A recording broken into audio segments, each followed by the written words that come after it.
Season's greetings, everyone, and welcome once again to Klein School's video news magazine, The Echo, circa 2014. Up ahead, we'll visit something to be celebrated, meet some students who have been integrated, and see the work of a class that's animated. Then, in the second half of our show, we'll head out back, visit Blackjack, and take a crack at another dimension. So stay in your seats, as we'll be right back.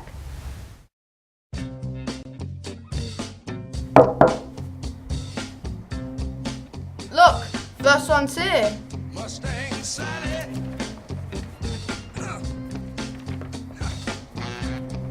Guess you better slow your Mustang down. Hey, these look good. What's that? The number 4, flame-throwing dragon wings.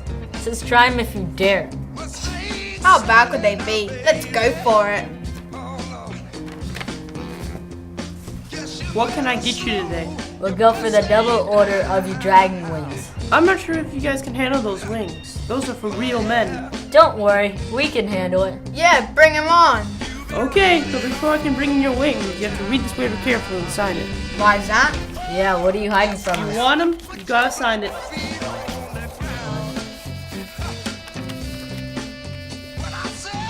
One order of dragon wings coming right up. Listen, all you wanna do is ride around Saturday. One double order of dragon wings. Well, it's about time. Yeah, let's eat. Enjoy! Those look good. Mm-hmm. And good luck!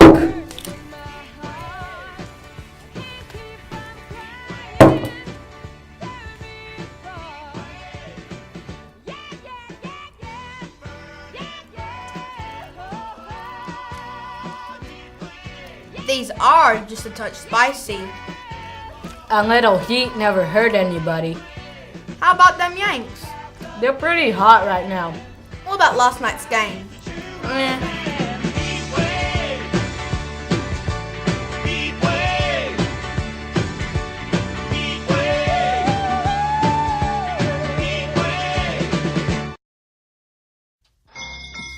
Hello and welcome to Rent-A-Reindeer.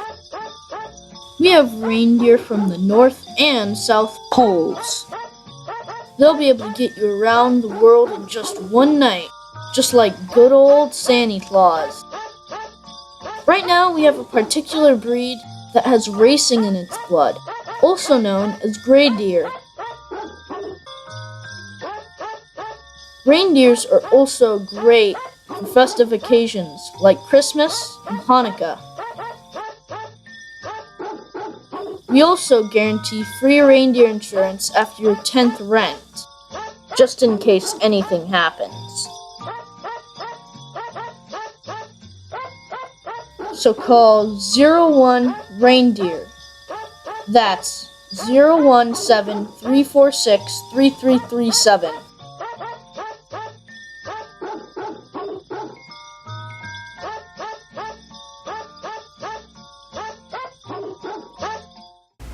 This year got off to a great start with all of us just winging it. Our chicken wing cook-off was a great way for parents to meet and get acquainted. The 3 wing entries were Miss Sun's Sweltering Sun Wings, Miss Klein's Cocoa Nutty Wings, and Mr. Butler's Red Rooster Wings. The student body was divided into 3 groups and sent off to their teacher chef to prepare their high-flying treats. When all the votes were in, Mr. B and his culinary cohorts took home the top accolades for their Red Rooster Wings. All in all, it was a fun, relaxing affair in a spirit of good-natured competition. And all the wings were actually pretty good. I know, it'll be interesting to see what next year's cook-off will be. Emergency preparedness drills are part of life in school buildings. Back in October, we took part in the Great Shakeout. Great Shakeout earthquake drills are an annual opportunity for people in homes, schools, and organizations to practice what to do during earthquakes and to improve preparedness. When the simulated earthquake started, students practiced getting under their desk waiting for the shaking to stop, checking their surroundings, and safely exiting to a predetermined safe zone. Although it is a bit unusual to be diving under a desk, this exercise sure has its benefits. The obvious problems with an earthquake is that, unlike most natural disasters, you receive little or no warning. Much like our fire drills, earthquake drills are a regular part of our preparedness routine. It's good to have an idea on what you're going to do in an emergency.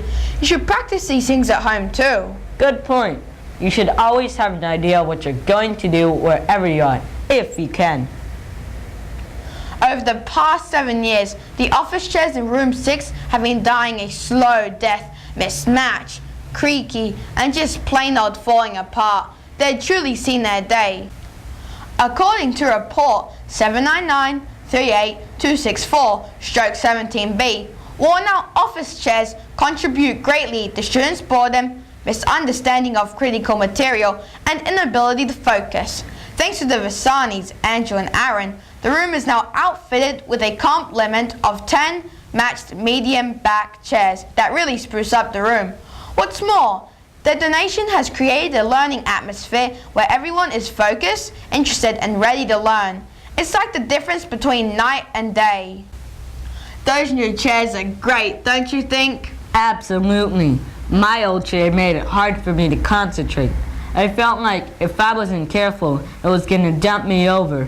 Big thanks from all of us to you and your dad. No worries, mate. Glad to help out. A new sign-in banner graced the front yard this fall, heralding Klein's emphasis on the technology and the arts.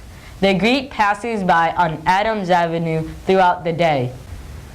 While the monument sign is the same sign, the words "a private K-8 school" have been changed to technology and the arts. The new banner boasts animation, magic, cooking, theater, poetry, and film as offerings here at Klein. It is free to swing in the breeze as traffic going in both directions on Adams gets the message. From wings to shakes and chairs to banners, we're rolling along in the 2014-15 school year. Back in 1984, Klein School opened its doors for the first time. We're going to head on over to Matt to find out what is in store for our 30th year. Matt? That's right, Aaron. This year marks Klein School's 30th anniversary. Back in 1984, Miss Klein hung a sign and opened her doors. 3 decades later, the program has remained on the leading edge of technology and the arts. She and her staff have taken what was once a traditionally based curriculum and revolutionized it. Today, there isn't a textbook to be found. All learning at Klein School is web-based, and the arts have taken new heights using cameras and scripts. To mark this milestone, Miss Klein and Mr. Butler created a logo of former and current students. Do you recognize anyone? Then Miss Klein reached out to 30 adult students, some who date back to the school's maiden year, and created a 30 Points of Light poster. Let me tell you what some of them had to say. Charlie wears the badge of honor as the second student to enroll during that maiden year in 1984. He says, "I've had a lot of friends over the years, but none of them seem to quite grasp the same adventure from or the joy of learning. I know the curiosity I have today was ignited at Klein School." Caleb's a familiar face around here. He always comes back to help us with our Seek and Showtimers event. His comment resonates. He said, as society becomes more and more advanced, Klein School continues to think outside the box to teach students a critical thinking-based education that sets them apart from others. Megan, who is headed to UC Davis's medical school, addressed her drive. "Today, I know that my years at Klein School prepared me to face any challenge and be self-motivated to accomplish any goal." Killarney is a Dartmouth graduate, and she has this to say: "At Klein, I was exposed to cultural, creative, and academic experiences that I didn't have access to once I entered the public school system." Big Jordan, and I mean big, standing tall at 6'6" and weighing in at 327 pounds, is literally a huge fan of ours. As he finishes up his master's at Oklahoma State, he told Miss Klein, "The education experience at Klein School set the highest bar of expectation for me personally, and it's first class." And in the words of Austin, the opportunities and experiences Klein School has been providing their students is second to none. Period. Talking live to astronauts in space? I mean, come on, where else is that happening? To read what the others had to say and see what they are doing, just log on to the Klein School website. That's kleinschool.com and click on the 30th anniversary tab. You can see for yourself why Miss Klein called it the 30 Points of Light poster. Now back to you, Aaron. Thanks, Matt. You know, 1984 was a long ways back. 30 years ago, I would have been -19, I guess. Yeah, with negative being the operative word there. Over the years, Klein has had its share of students from other lands. These days, we have real international flair. 10 years ago, Kent Berg, a native of Sweden and president of the Swedish American Chamber of Commerce, took a tour of Klein School. He asked Miss Klein if she could issue an F1 student visa. He wanted his granddaughter to have an English immersion experience, and he wanted that to happen at Klein. At that time, Klein School only served U.S.-born students. However, that all changed in 2004 when the U.S. Immigration and Customs Enforcement Program approved Klein School's application to accept students from abroad. Mr. Berg's granddaughter, Marlene, was the school's first international student. Since that time, students from Central Europe, Southeast Asia, and even from South America's Amazon jungle enrolled for a year or two with the primary goal to learn to speak and write English. Today, 40% of Klein School's families have roots on foreign soil, and we're the beneficiary of this diversity. From South America to Asia, Africa to down under, we draw from all around this big blue marble. I'm here with our friends from around the globe, and they'd like to take a second and give you a friendly greeting. Ahlan wa sahlan.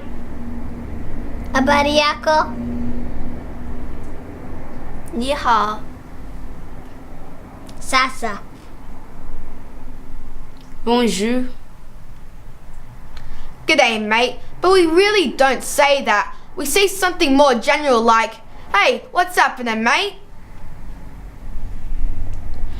And in January, we'll be welcoming a 10-year-old boy from northern China. It's an honor and privilege to see our international family grow. Back over to you, Rishi. It looks like you covered a lot of ground there, Tevin. Considering the size of our population, it seems we hit most corners of the globe. That's right. It's what makes this place so great, learning firsthand about all these different cultures. Once again, Room 4 has an advanced technology component in its studies. Jack has been hovering over them to get us to scoop. Over to you, Jack. With computer graphics being such a big part of our viewing experience these days, Room 4 has taken off, learning how to create computer-generated animations. Students start by creating a storyboard to give them a visual outline of their projects. They search for background and character pictures to build their image file, which they will dip into to create their story. Google Slides is used to assemble the animation. After images are imported, they can be manipulated by adding thought bubbles and transitions. They can also be made transparent, so one image is visible behind another. Rotating, sliding, and fading effects are also added. The first project had everyone working on the same theme, a Halloween story.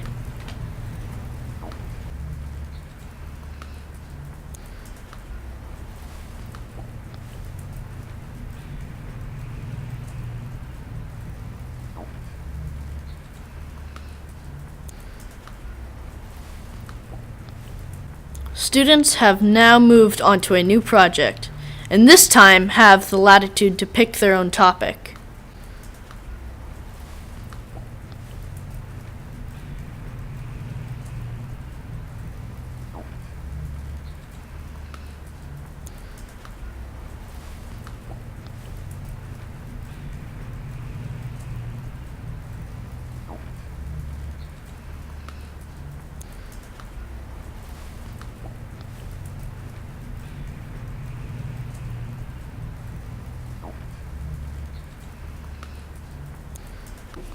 This class is a great vehicle to help students better understand storytelling and sequencing their ideas, whether in words or in pictures.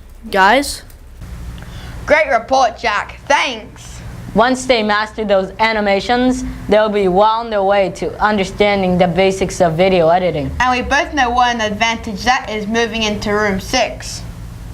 Next up, a trio of down under delicacies coming to you after this. What's up with the cool hat? My wife got it for me. She thinks it will help keep me warm. Yes, dear. Yes, dear. Yes, dear.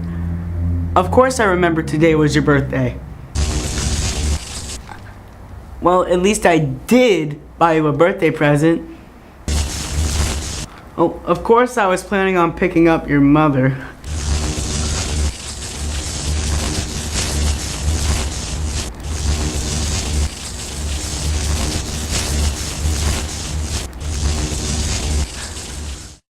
The Why Lie Zap Cap. Why lie with that cap? So call 555-839-LIES to get yours today.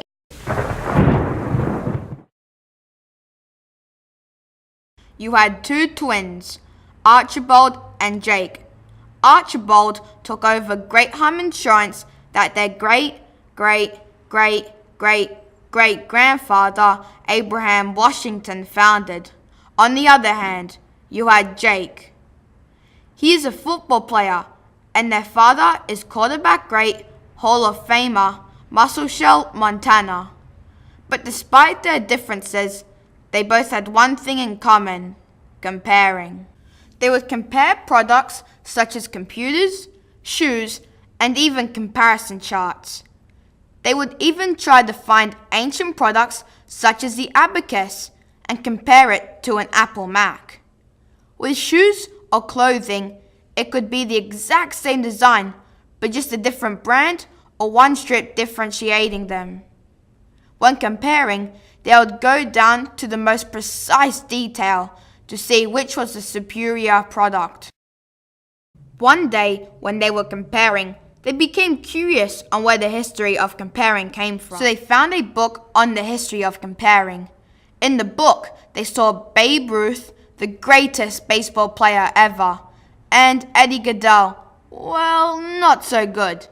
They also saw the Wright brothers, the fathers of flight, and Langley, probably more suited to building boats.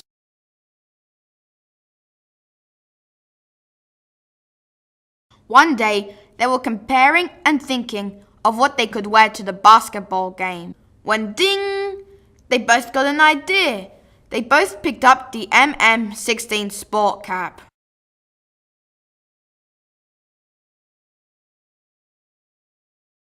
You can't deny the power of comparing. Comparatively speaking, Great Home Insurance, like a bad neighbor, they just don't care. Most people know of the legendary Air Corps Squadron of World War II, the Red Tails, the Eagle Squadron, the Flying Tigers, and the Jolly Rogers, to name a few. But have you ever heard of the Hole in the Head Squadron? The Hole in the Head Squadron dominated the air of Western Europe, protecting bombers, destroying enemy tanks, and shooting down planes. Effective as they were, luck was rarely on their side. Every time they came back from a mission, their plane's cockpit would be filled with bullet holes and flak shrapnel. Some unlucky parts who survived their wounds are Empty Eddie, Holy Joe, and Flak Frank.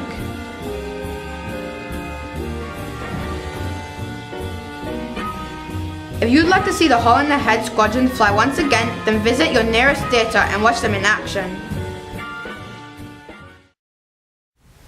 It's time now to head out back with Aaron.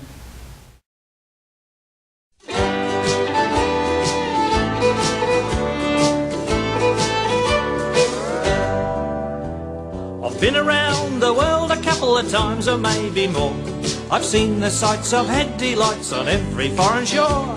But when my friends all ask me about the place that I adore, I tell them right away. Give me a home among the gum trees with lots of plum trees. A sheep or two, a kangaroo, a clothesline out the back, veranda out the front, and an old rocking chair. You know, often food folks stop me in the street and ask me what my favourite food for grilling is. Are often shocked, surprised by my reply. For it's not the T-bone or the ribeye, the spare rib or the back rib, nor burgers or dogs. It's a decapod crustacean from the Dendrobranchiata family, the shrimp. The jumbo shrimp in particular. Jumbo shrimp? Is that possible? I got about 1.5 pounds here of tiger shrimp, and I just took these out of the refrigerator. I'm going to divide them into 3 equal groups. I'm going to show you a trio of ways to grill them up. We'll go with my spicy, saucy Aussie spaghetti shrimp because you can use them with their marinade as a pasta sauce. Cilantro and chili stuffed shrimp. And at my latest concoction, Thunder from Down Under Shrimp Bruschetta. Try saying that 10 times fast. Let's start by getting all the shrimp prepped so we can get them back into the cold. For the spicy, saucy Aussie spaghetti shrimp, we'll take the shells all the way off.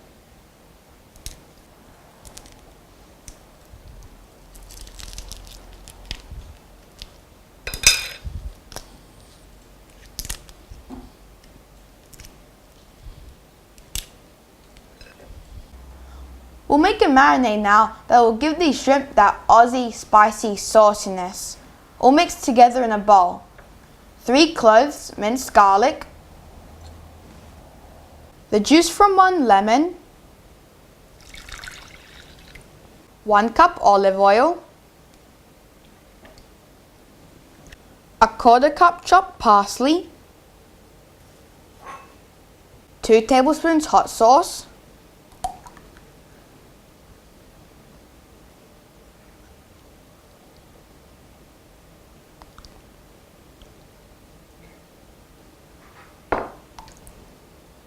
one tablespoon tomato sauce,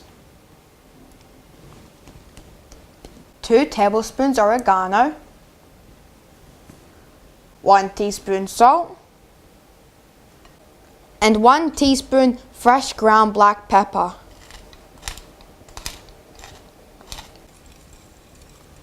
Stir it up real good. Put into a Ziploc bag.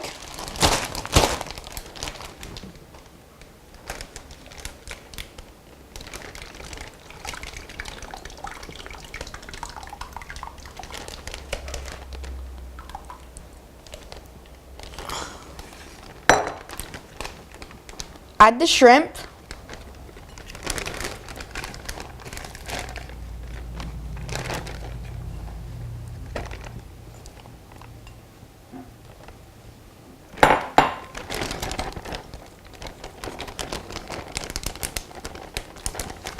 And we'll put this in the refrigerator for about 2 hours. For our second recipe, we're going to have to treat the shrimp a little differently. We're going to have to split it down the back while leaving the shell on. We do this so when we grill the shrimp, it doesn't cook too fast.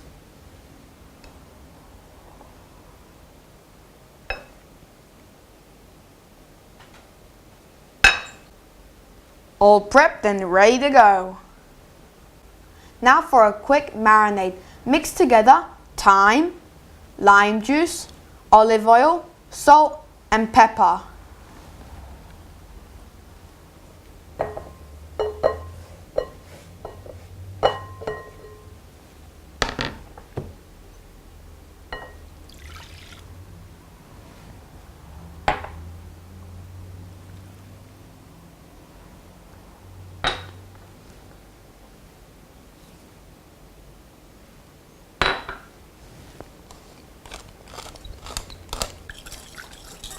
Now whisk it up real good. Place the shrimp cut side down in a container and pour the marinade over them.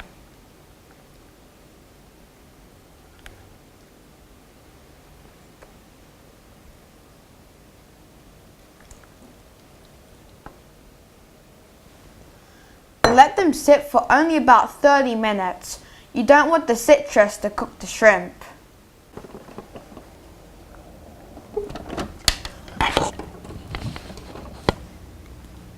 Now for our stuffings. Garlic, jalapenos, scallions, olive oil, and a little bit of kosher salt. Pulse in a processor into a coarse paste.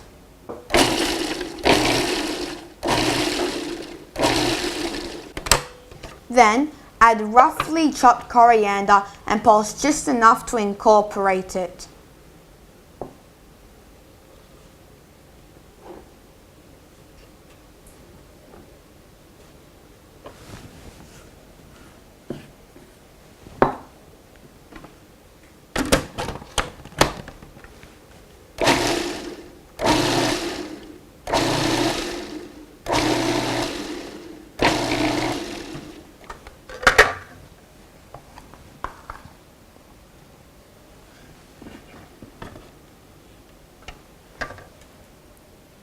It's time to get stuffing.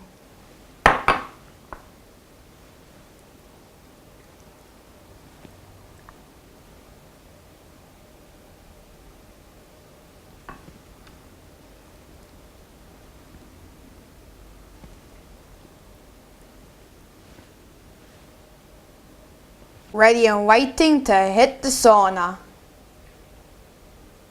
For our last shrimp fest, we'll be taking most of the shell off, but not the tail or the last section. This way, we have a handle to hold it by. To dress these babies, we have sliced up some jalapenos and removed the seeds. We have also sliced up some Monterey Jack. This is a pepper jack and will give it a bit of zing. We put one of each in each shrimp. Now for the fun part. We're gonna wrap him. But with what?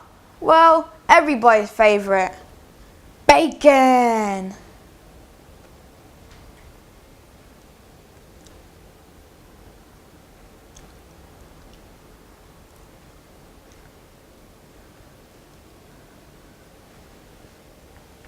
Little handle. Now that they're all wrapped up, we're gonna skewer them.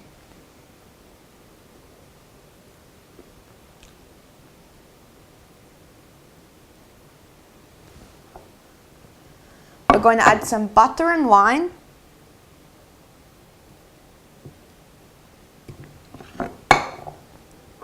And we are going to add some Creole seasoning.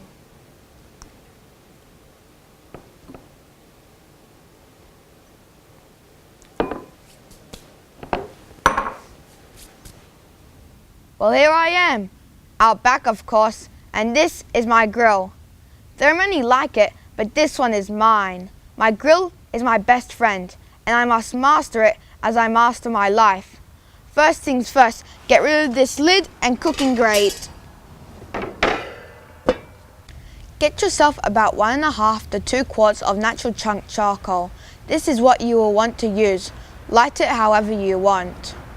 Me? I'm using this charcoal chimney. Roll up some newspaper and use it to line the bottom of the chimney. Turn the chimney over. Fill it with the charcoal.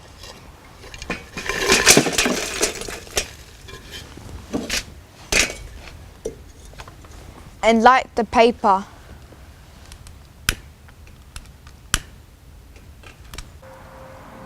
Once the charcoal is going nicely, dump it in the bottom of the grill, then just evenly distribute across the grate.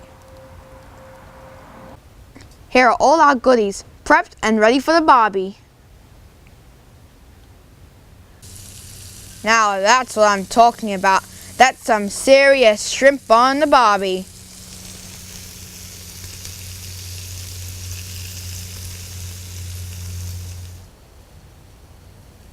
Let's eat!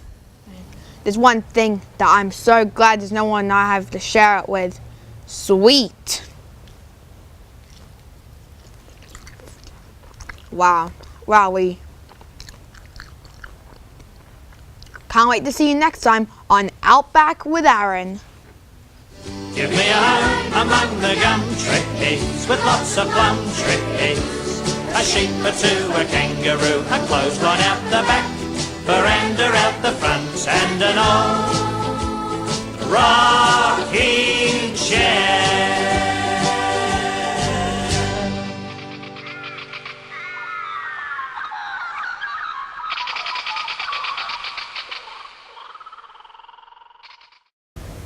I'm a really big shrimp fan. I can't wait to give those recipes a try. You didn't say big shrimp, did you? 100 years ago, Henry Ford started up his moving assembly line for his Model T. That was the beginning of true mass production of the automobile. By 1921, Ford was cranking out 1 million Model Ts a year. John is with us with a 1 in a million story. John? That's right, Aaron. Room 6 students have been hard at work with this fascinating project. We are bringing this 93-year-old 1921 Ford Model T chassis named Blackjack back to life after an unknown number of years of dormancy, easily 60 or more. Before we go forward, though, we have to go backwards. Everything needs to be taken apart, cleaned, inspected, and then cataloged so we know what is missing and needs to be found, replaced, or repaired. Time has been spent in the classroom learning the workings of the engine and its parts. This 1922 Model T engine sits on an original stand from the same era. Students can see in detail through turning the engine over manually how all the parts interact and create the magic of internal combustion. Our starting point on restoration was the frame, which basically acts as the car's skeleton. All the other sub-assemblies are attached to the frame. A good deal of elbow grease was needed to scrape off all the decades of old rust, scale, and crud. A sanding disc and a drill motor added extra oomph to remove the ancient paint. Once the frame is taken down to bare metal, it is time for its first new coat since sometime last century. We still need to track down all of the sheet metal and many other parts for that matter. But we already have a lead on a body that is hiding out in Texas. Fenders, a hood, a radiator, running boards, these are all things we are on the hunt for. Stay tuned as we forge ahead with this unique project. Aaron? Thanks, John. Any idea what we'll be doing for a body? Funny you should mention that, Aaron. Back in November, we posted this project on the Model T Ford Club of America's National Message Board. Since then, we received several offers of donation from the Model T owners around the country, and George House, a member from Texas, has generously offered to give us this 1921 roundabout body if you just can figure out a way to get it home. Well, let's hope we find a way to get that baby here. That really is quite thoughtful of Mr. House. It sure is. It really says something about the Model T community. We are now ready to take you on a journey to a wondrous land. Your next stop.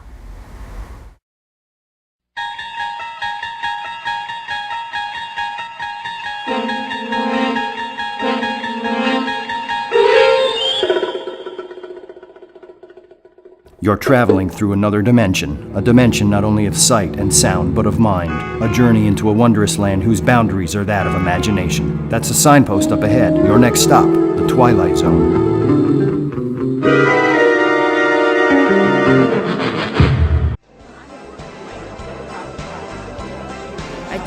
I told you all. Santa Claus should be back by 6 o'clock.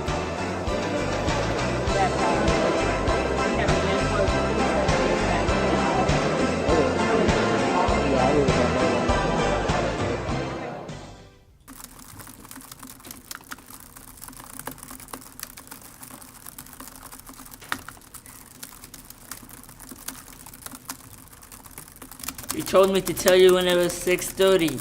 It's 6:30. That's right. It's exactly 6:30.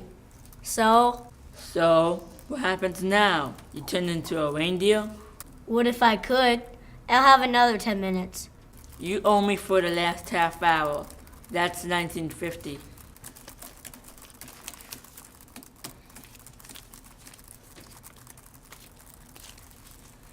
Why do you suppose there really isn't a Santa Claus? How's that? Why isn't there a real Santa Claus? For kids, you know. What am I supposed to be? Some kind of philosopher? You know what your trouble is, Cohen? Let that dopey red suit go to your head. What are you, some kind of a nut? Here's your change. I'll flip you. Double or nothing. What do you think this is, Monte Carlo? Finish your game and get out of here. I've had enough.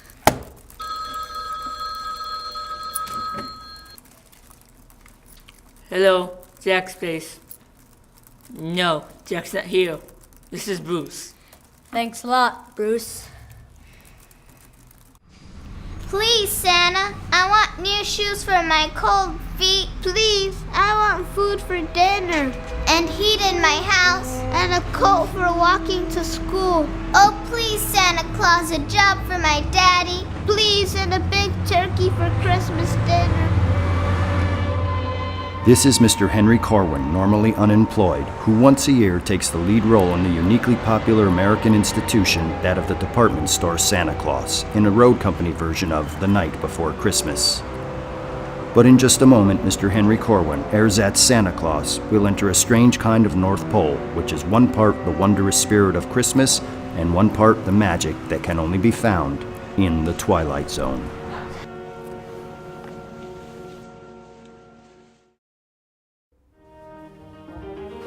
Corwin, you're an hour late. I am? Now you get up to your throne and you see if you can keep from disillusioning a lot of kids. That not only isn't there a Santa Claus, but the one in this store happens to be a loser. Now get with it, Santa Claus.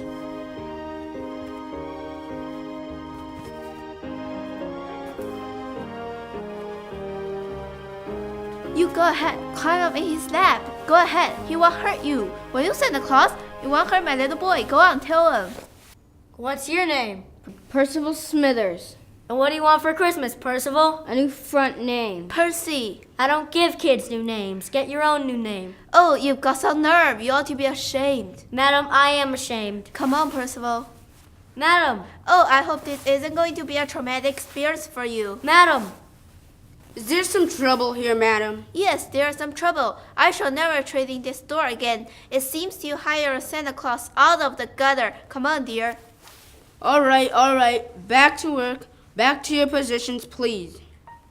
Now, Mr. Kris Kringle of the lower decks, since it is only a few hours till closing time, it is my distinct pleasure to tell you that there is no more need for your services.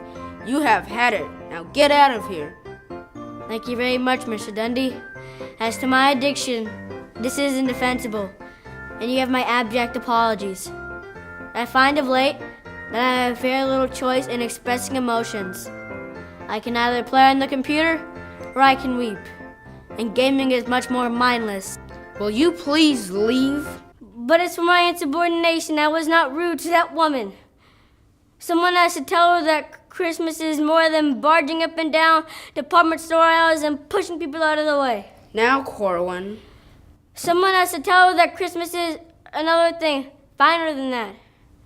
Richer, finer, truer, and it should come with patience and love, charity, compassion. That's what I would have told her if you'd given me the chance. Well, how philosophical, Mr. Corwin. Now, perhaps as your parting word, you can tell us how we can go about living up to these wondrous Yule standards which you have so graciously laid down for us. I don't know how to tell you, Mr. Dundee. I don't know at all.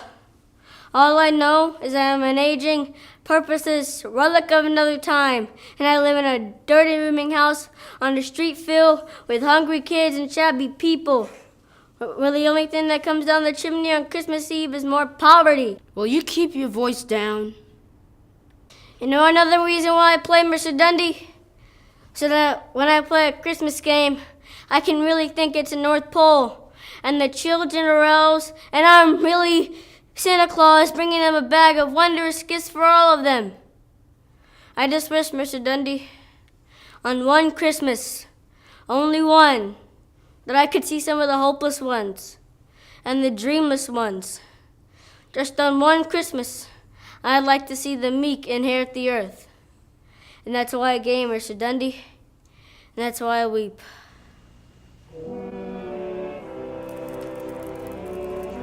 Hey, it's Santa Claus. Oh, look, it's Santa Claus. Look, everybody, it's Santa Claus. Merry Nana, go on, get lost, get out of here. Merry Christmas!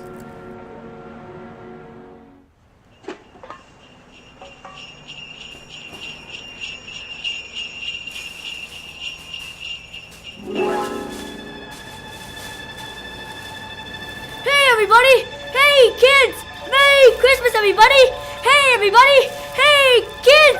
Merry Christmas, everybody! Merry Christmas!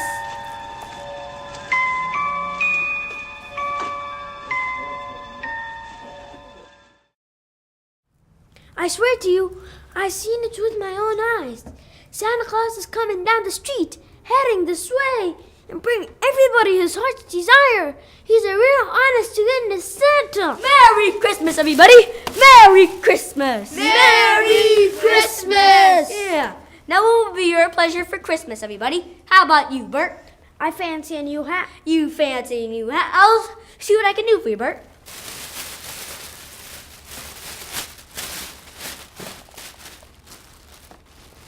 There's your new hat. How about you, sir? I want a sweater. What size? Who cares what size? Yeah. Could I have a jacket? A jacket to go with the hat? Yep, there's your jacket.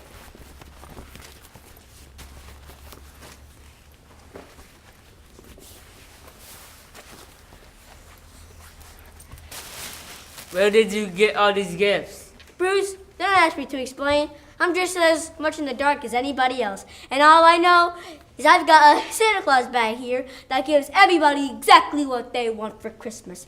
And as long as it's putting out, I'm putting in. Give that to Bruce when he gets back.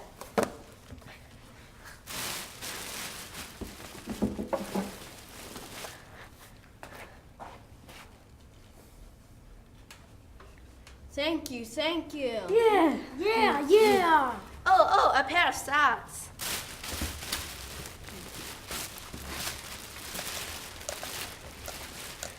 Are there some boots?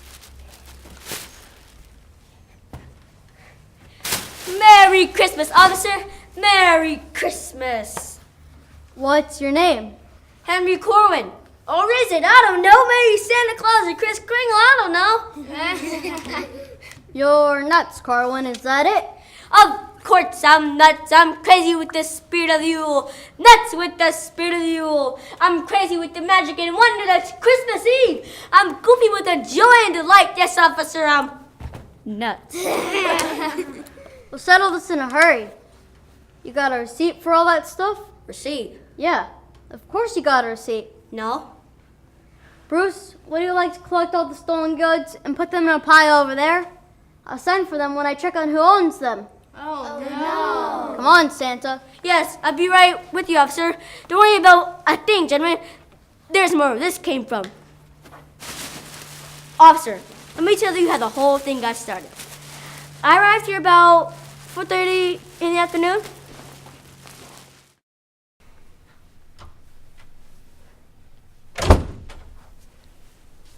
Aha. There he is, and here we are, and there that is. And here you are. How nice to see you again, Mr. Dundee. And how nice it will be to see my wistful St. Nicholas going up the river. So do you suppose he can get as much as 10 years? 10 years? Well, it don't look good, Corwin.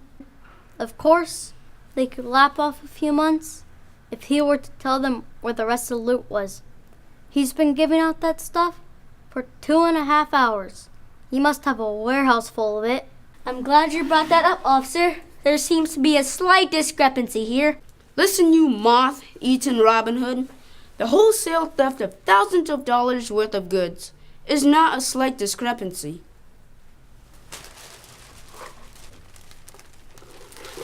Though I can tell you right now, Corwin, this whole affair comes as no surprise to me. I perceived that criminal glint in your eyes the first time I laid eyes on you. I'm not a student of human nature for nothing. It seems to me you've put your finger on the problem, Mr. Dundee. This bag doesn't know whether to give out gifts or garbage. It was giving out gifts when I seen it. Whatever they was wanting, Corwin was supplying. All kinds of stuff. Toys, gifts, anything. Expensive stuff. Admit it, Corwin. Oh, I admit it. But it seems to me the essence of our problem is that we're dealing with the most unusual bag. Yes. Well, my advice to you, Corwin, is to clean up this mess and get out of here. Officer Flaherty, you call yourself a policeman. Well, I guess it is a demanding task to distinguish between a bag full of garbage and an inventory full of expensive stolen gifts. Oh, Mr. Dundee, believe me, it's like Corwin said. We're dealing with the supernatural here. In other words, all we have to do is ask Mr. Corwin here to make a little abracadabra for us, and no sooner said than done. Well, go ahead, Corwin. I fancy a box of Godiva chocolates, the G collection. Oh, that's very good. $120 a pound. And as for you, Officer Flaherty, how dare you drag me down here at the busiest time of year to look at a bag full of garbage? Look, Mr. Dundee. Pardon me, gentlemen. Merry Christmas to both of you, too.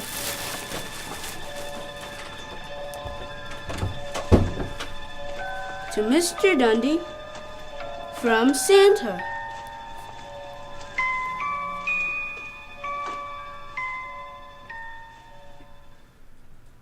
Oh, and there's a beautiful yellow sweater for you. I want a toy. Oh, you want a toy? I've got a beautiful toy for you. I want a dump truck. Would you like an electric dump truck? I don't care. Yep, there it is. I want a Barbie. Oh, you want a Barbie? A blonde, a brunette, A blonde. Yep, there she is. I want a gift, please. Oh, you want a gift? Whoa, I've got a beautiful gift for you. Thank you. Yeah. And there's a toy dog for you. And a stuffed dog for you. And a baseball mitt for you. Merry Christmas to all.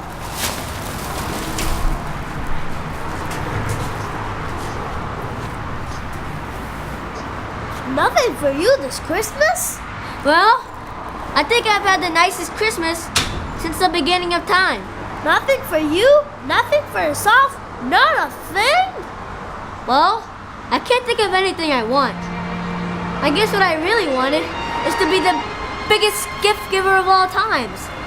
And in a way, I think I had that tonight. And if I had my choice of any gift of all, I choose that I could do this every year. That would be some gift, wouldn't it, Bert? Oh, it sure would. God bless you, Bert, and Merry Christmas. Merry Christmas to you too, Santa. Thanks for the jacket, and thanks for the hat. Don't mention it.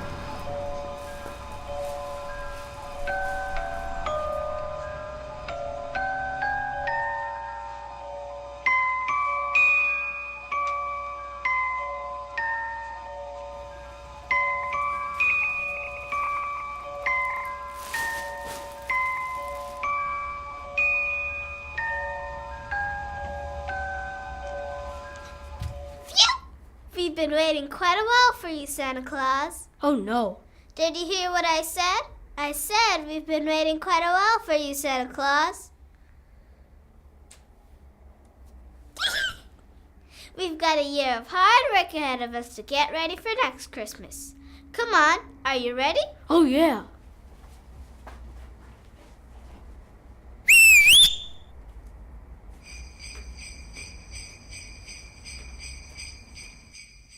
Going home, Officer Flaherty? Going home, Mr. Dundee. And you? Going home, Officer Flaherty. It's the most remarkable Christmas Eve I've ever had.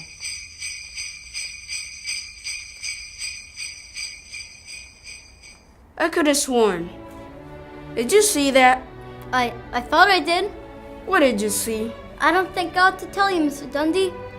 You might report me for eating too much chocolate on duty. Go ahead. What did you see? It was Corwin, Mr. Dundee, big as life in a sleigh with reindeer. Sitting next to him, an elf, riding up towards the sky. That's about the size of it, ain't it, Mr. Dundee? Flaherty, I think you ought to come home with me. And we'll pour out some hot chocolate, and we'll thank God for miracles, Flaherty. A word to the wise to all the children of the 21st century, whether their concern be pediatrics or geriatrics, whether they crawl on hands and knees and wear diapers or walk with a cane and comb their beards. There is a wonderful magic to Christmas, and there's a special power reserved for the little people. In short, there's nothing mightier than the meek.